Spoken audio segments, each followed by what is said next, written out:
श्रीमान संजय सिंह जी। धन्यवाद मान्यवर, आपने इस अति महत्वपूर्ण विषय पे मुझे बोलने का अवसर दिया। मान्यवर, भारतीय सेना देश का गौरव है। भारतीय सेना में भर्ती होना एक नौजवान का सपना होता है। मान्यवर, 2019 से लेकर 22 तक थल सेना के लिए देश के नौजवानों ने शारीरिक परीक्षण दिया, मान्यवर, चिकित्सीय परीक्षण दिया और वो परीक्षाएं पास की उन्होंने। 1,23,000 की संख्या उन नौजवानों की थी, मान्यवर। और इसी तरीके से वायुसेना के लिए लगभग 7,000 नौजवानों ने परीक्षा पास की। लेकिन बड़े अफसोस के साथ आपके माध्यम से इस सरकार को बताना चाहता हूं कि आज वो नौजवान अवसाद में हैं, निराशा में हैं, पीड़ा में हैं, दुख में हैं कि उनको आज तक सेना में भर्ती का अंतिम जो भर्ती के लिए उनको चिट्ठी मिलनी चाहिए, उस चिट्ठी की प्रतीक्षा कर रहे हैं।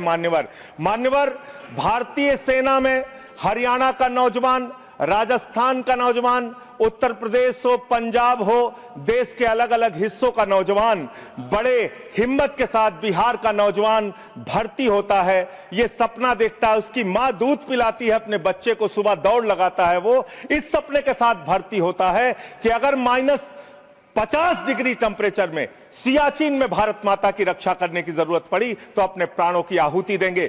+50 डिग्री टेम्परेचर में जैसलमेर में खड़े होकर अगर भारत माता की रक्षा करने की जरूरत पड़ी तो अपने प्राणों की आहुति देंगे। लेकिन आपने अग्निवीर जैसी योजना लाकर भारतीय सेना के साथ और भारत माता के साथ विश्वासघात करने का काम किया। मान्यवर, एक अंतिम बात कह के मैं अपनी बात को खत्म करूंगा। मान्यवर, एक हरेंद्र यादव नाम का सेना का नौजवान, सेना का जवान पिछले दिनों जौनपुर में मिला। मान्यवर, वो हरेंद्र यादव अपनी पीड़ा, अपनी दुख को मेरे सामने वो रख रहा था। उसने विपक्ष के तमाम नेताओं के सामने और सत्ता पक्ष के सामने भी गिड़गिड़ाया, रोया।